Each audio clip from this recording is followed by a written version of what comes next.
Update po tayo sa nagpatanong po sa atin dito. Baka po nandito yung mga kaibigan natin kasi po Sunday, no? Happy Sunday. Ngayon po gusto kong tugunan yung sa atin chat, no? Tungkol po ito sa bagyo. Noong 2024 ipinapaabot na po ng ating mga kaibigan na mayroong trahedya na mangyayari doon. Na landslide at saka yung guguho po yung mga lupa. Kaya sa lahat po ng hindi pa nakapanood, no, balikan po natin si tatay dito o si Linyo kung dito po sila si Otto. Kaibigan, si Otto? Tay? Ay, si tatay. Salamat po tayo, nandito kayo. Meron po tayong balikan tayo, di ba? Alam ko po tayo na naalala ko pa na ipinapaabot po ninyo yung bagyo ay may trahedya. Marami po hindi pa nakapanood. Meron nagtanong sa atin kung ano po ba ang tatama na mga trahedya po doon sa bagyo. Nais po natin na tugunan kung okay lang para po makapaganda sila. Balikan lang po natin. Naku po guys. Ito po ang sabi ng ating kaibigan. Kung meron po daw kayong malipatan po na safety na tirahan, patag, please lang, huwag po yung hintayin na gawing patag yung mga matirik, no? mga buntod yan na mga balayan. Bakit po tayo nasabi po ninyo na palikasin sila? Ano po bang trahedya na mangyayari pa dito? Oo nga, naalala ko po yun. Guys, naalala ko pa rin yung sinabi ng ating kaibigan. Ang delikado ngayon sa bagyo, kapag tuwing dumating man po yung malakas na lindol, aabot ng 8 point, magiging patag yan, no? Magiging trahedya ang mangyari po doon, lalo na pag tag-ulan guys. Yun po ang sinasabi po ni tatay noon na malaking trahedya na mangyayari dyan sa bagyo, yung landslide.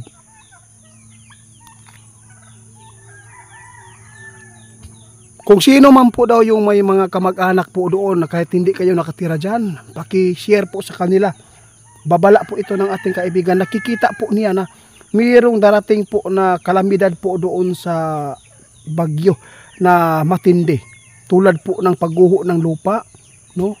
Huwag po nating hintayin. Alam po ninyo, napaka delikado po ang inyong tinitirikan. Kung kabisado po ninyo yung mga bagyo, yung mga bahay po doon ay makikita po ninyo napakadelikado. Dahil po ay nasa matirik na nakalagay po ang kanilang mga bahay, no? Naasa mga bungtod. Kung makikita po ninyo guys. Kaya natatakot si kaibigan na dumating ang panahon na magkaroon po ng pagyanig at landslide kung malakas po yung ulan, no? Ngayon meron tayong nakuha na chat dahil po ay niyadig naman po yung Pangasinan ng lindol, na apektuhan po daw yung bagyo, na meron po daw mga bahay na gumuho. Ito na po ang sinasabi ng ating kaibigan noong 2024 na mayroong mangyaring pagguho dyan na lupa at saka yung landslide. Huwag po natin hintayin na nanawagan si tatay, nagmamakaawa sa taga bagyo. Kung sino man yung makapanood nito sabihan po ninyo ang inyong kamag-anak na wag po silang magpabilin, no? Wag silang mag-stay dyan sa kanilang tirahan ngayon. Dahil po ay malapit na po yan bibigay po yung lupa dyan. Dahil po ay sobra pong mga tuktok po ang kanilang mga grabe itong gitirikan nila sa ilang balaytay. Nasa tuktok po talaga. Oo. Kung makikita po niyo, huwag po niyong hintayin, no? Yung diwalwal guys, magkasing tulad po yung bagyo. Pero mas lamang yung bagyo dahil po ay hindi naman po mining po doon sa ilalim, no? Pero mas delikado pa rin dyan. Naku, hindi po kayo safety, sabi ng ating kaibigan. Nagmamakaawa po siya na habang may panahon pa na hindi pa nangyari po yung malaking trahedya, baka matulad kayo sa Masara. Ito po talaga ang mangyayari po doon, mga trahedya. Kaya dapat po kayo ay mag-ingat. Tayo, maraming salamat po Oo, inuulit lang natin ito dahil marami po nagtatanong noon yung nag-premiere tayo, mayroon po nagtatanong kung ano po daw ang mangyayari po daw doon na trahedya doon sa Bagyo. Kaya ito na guys, no, napaka-umaga pa lang guys. Pinuntahan ko na yung mga kaibigan natin para may paabot kasi mamaya ay pupunta po kami sa simbahan. Wala po kaming time dito. Kaya maaga po ako pumunta. Ito po talaga ang nakikita po yung mga trahedya na mangyayari tay. Kung naalala lang po ninyo, yung nangyari po doon sa Masara na ilang tao yung natabunan, no?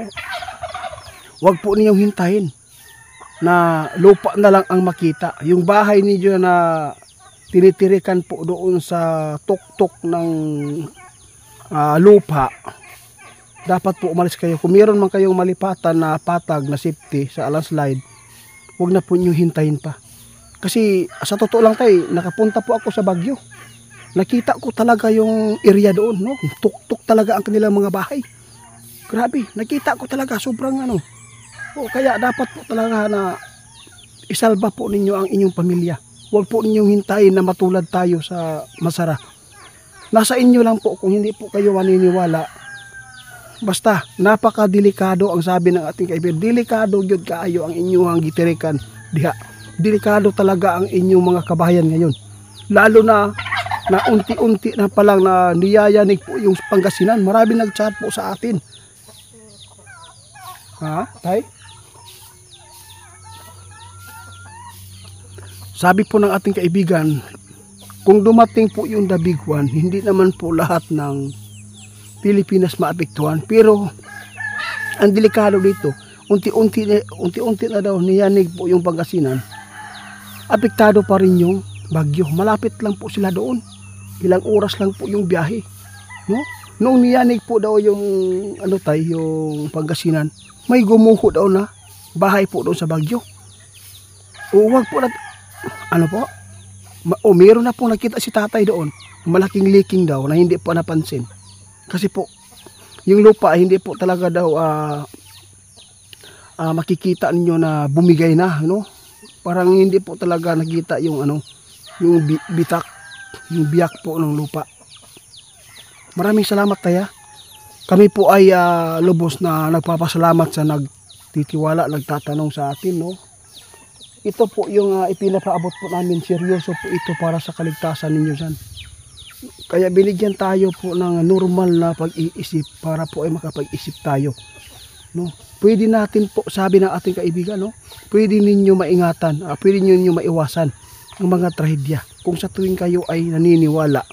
Kung ano man po ay yung ipinapaabot ng ibang tao na yung area na yan ay nakikita po ninyo na delikado.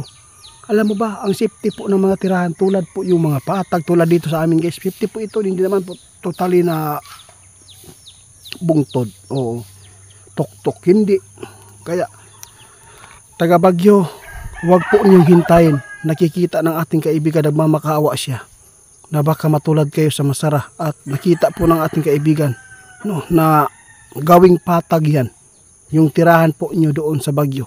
Sobrang tuktok po talaga yung mga kabahayan po niyo, natatakot po ang ating kaibigan. Tay, maraming salamat po taya sa ipinapaabot po ninyo. Oo, taga Bagyo, sana po ay hindi kayo magagalit po sa ipinapaabot po namin. Ito po talaga ang totoong mangyayari dyan. Sana po, nagmamakaawa kami na sana ay lisanin po ninyo hanggat hindi pa dumating yung The Big One na lindol. Kasi pag niyanig yan, maraming bahay po yan.